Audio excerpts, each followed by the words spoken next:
안녕하세요. 스완TV의 백조입니다. 대구 지역 아파트 미분양 물량이 늘어나고 있습니다.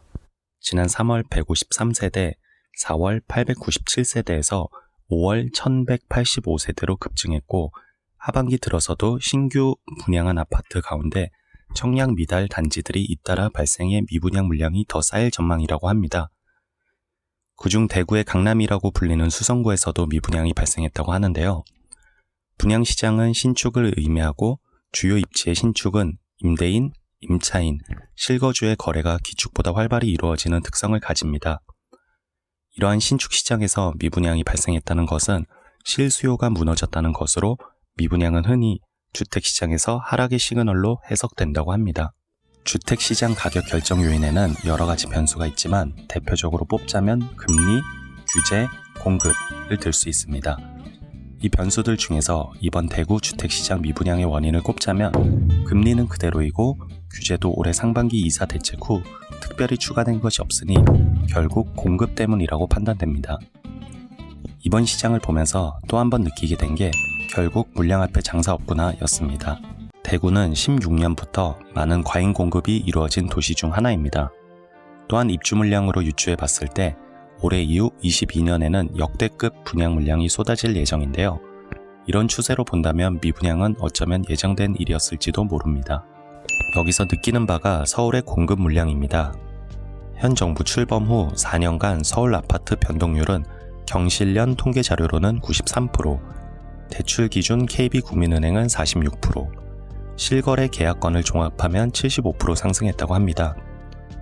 통계별 특징을 잘 파악해야 진짜 변동률 확인이 가능하지만 서울 아파트 값이 많이 오른 건 사실인데요. 만약 현 정부 출범 후 17년도에 파리 대책 때 재건축 초과 이익 환수제를 시행하지 않았다면 그리고 분양가 상한제로 민간 재건축 재개발을 막지 않았다면 아마 서울도 인허가 물량은 늘어나게 되었을 것입니다. 이렇듯 서울 주요 입지의 재건축 재개발 단지에 인허가를 내주고 실제 공급을 늘렸다면 어땠을까 하는 아쉬움이 이번 대구 미분양을 보면서 느낀 점입니다. 인허가가 나면 착공, 분양, 입주까지는 보통 3에서 4년이 소요됩니다. 즉 17년도에 서울 재건축 재개발 인허가만 제대로 이루어졌다면 현재 시점에서 주택가격 하락 또는 안정화가 되었을 수도 있다는 뜻입니다. 집값을 잡겠다는 정부의 규제가 오히려 집값의 하락을 막아서고 있는 것인데요.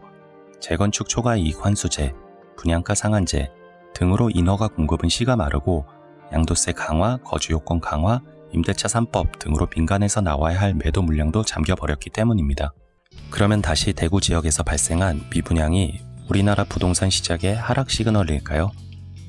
앞으로 상황을 조금 더 지켜봐야 하겠지만 개인적으로는 지역 공급에 따른 특수한 상황이라고 판단됩니다. 서울은 반대로 앞으로 공급량이 더욱 줄어들기 때문에 반대로 공급량 부족으로 가격이 오히려 상승할 수도 있을 것 같다는 생각도 드네요. 매물이 늘면 가격은 내려갈 수밖에 없다는 수요 공급 법칙을 재확인해 준 사례로 서울도 공급 앞에 장사 없고 공급이 만병통치약이라고 생각이 듭니다. 2008년 당시 잠실의 리센츠, 트리지움 아파트, 그리고 반포자의 레미안 퍼스티지 등도 그 당시 공급이 많아 미분양이었던 걸 생각해보면 규제만 할 게 아니라 꾸준하게 공급을 늘려야 할 것 같은데요.